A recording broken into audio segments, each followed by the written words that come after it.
Pernah nggak sih kalian berpikir bagaimana caranya komputer bisa paham apa yang kita tulis?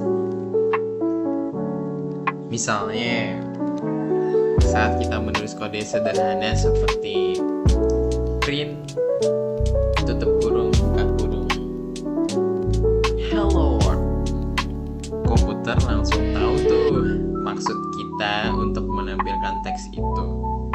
Tapi, apakah komputer benar-benar mengerti bahasa manusia?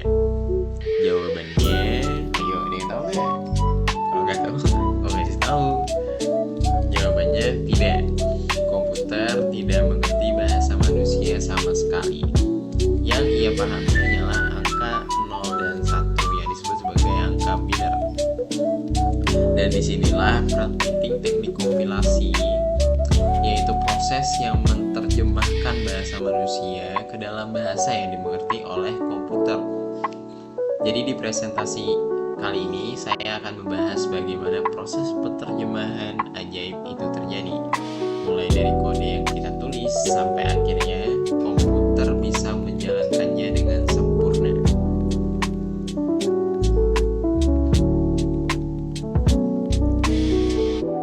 Sebelum saya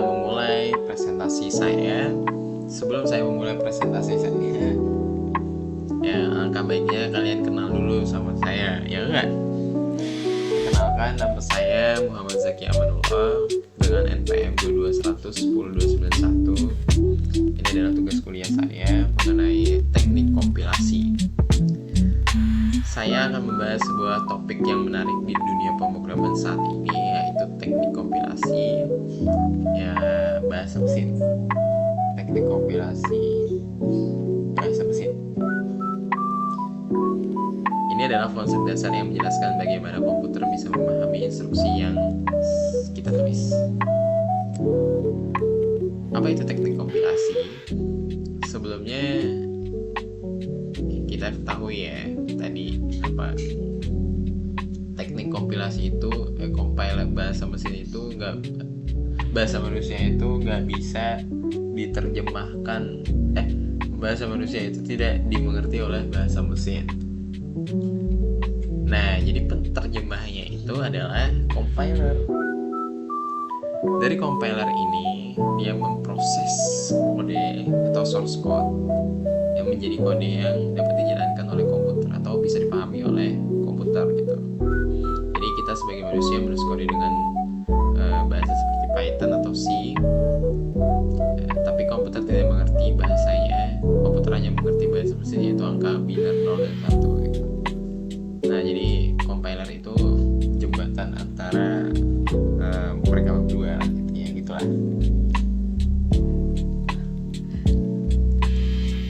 Lanjut, alur proses kompilasi. Bayangkan seperti ini. Kita menulis resep dalam bahasa Indonesia, lalu seorang menerjemahkannya ke dalam bahasa komputer. Nah, penterjemah itu adalah compiler, ya seperti yang tadi ya. Hasil akhirnya adalah kode mesin yang bisa langsung dieksekusi atau dijalankan oleh CPU. Jadi tanpa compiler, kode kita hanyalah teks biasa. Tahapan kompilasi itu ada berbagai macam jenisnya. Ya, jadi proses kompilasi itu tidak terjadi dalam satu langkah, tapi ada beberapa tahapan penting yang harus dilakukan dalam mengcompile. Pertama ada lexical analysis, yaitu untuk memecahkan kode menjadi token seperti kata kunci dan variabel. Kedua itu ada syntax analysis, ya. Mereka itu memeriksa struktur bahasa agar sesuai dengan aturan yang bisa diterima oleh bahasa mesin atau komputer gitu. Ketiga, semantic analysis, yaitu memastikan makna logisnya dengan benar. Setelah itu optimization, mempercepat performa program. Terus ada code generation, menghasilkan bahasa mesin. Dan yang terakhir adalah code linking atau loading. Code linking dan loading maksudnya gitu ya, yaitu menyiapkan file agar bisa dijalankan. Setelah itu, nah bahasa mesin itu apa sih? Itu kan. Bahasa mesin itu adalah bahasa yang langsung dimengerti oleh CPU. Itu tadi yang tadi kita di awal. Bentuknya itu hanya angka 0 dan 1, disebut dengan angka biner. Misalnya satu baris perintah bisa terlihat seperti 10 11 00 00 01 10 00 01. Memang sulit bagi manusia, tapi inilah yang membuat komputer bekerja dengan sangat cepat dan akurat.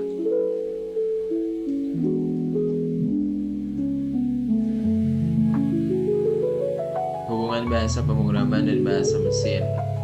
Jadi kalau dilihat dari levelnya itu banyak ya. Ada tingkat tinggi, tingkat rendah, dan ada juga bahasa mesinnya sendiri gitu.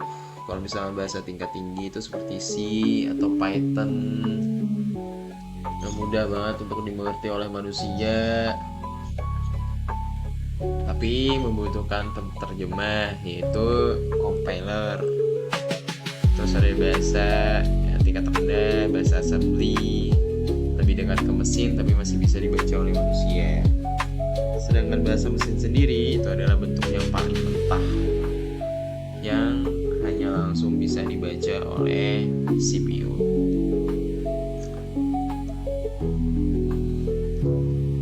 Mengapa kita membutuhkan compiler? Compiler ini membuat hidup program lebih mudah. Kita tidak perlu menulis dalam angka biner. Compiler juga memastikan program efisien dan cepat untuk dijalankan.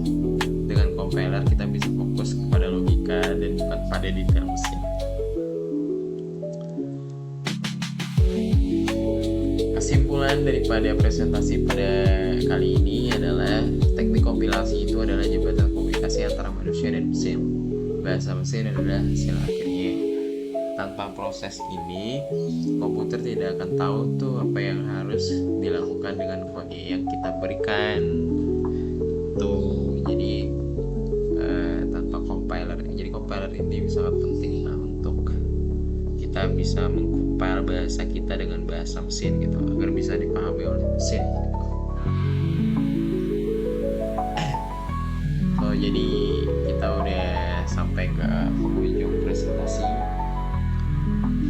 Sebagai penutup dari pembahasan tadi, kita bisa melihat sesuatu yang menarik. Komputer sebenarnya sangat jujur. Dia hanya menjalankan apa yang benar-benar kita perintahkan dalam bahasa yang ia pahami. Tapi jujur ya, bahasa mesin itu sulit untuk kita mengerti sebagai manusia. Tapi berkat adanya teknik kompilasi, manusia dan mesin bisa berbicara dalam satu bahasa. Kita menulis logika dan mesin mengeksekusi hasilnya dengan presisi yang luar biasa. Jadi teknik kompilasi itu bukan cuma proses teknis, tapi juga bukti bagaimana teknologi mampu menjembatani dua dunia. Dunia manusia yang penuh makna dan dunia mesin yang penuh logika. Dengan setiap kali kamu menjalankan sebuah program, di balik layar ada proses luar biasa yang membuat komputer benar-benar memahami apa yang kamu inginkan. Terima kasih sudah melihat dan mendengarkan. Semoga setelah ini kita semua gak cuma bisa menulis kode, tapi juga mengerti bagaimana kode itu bisa hidup di dalam mesin. Terima kasih.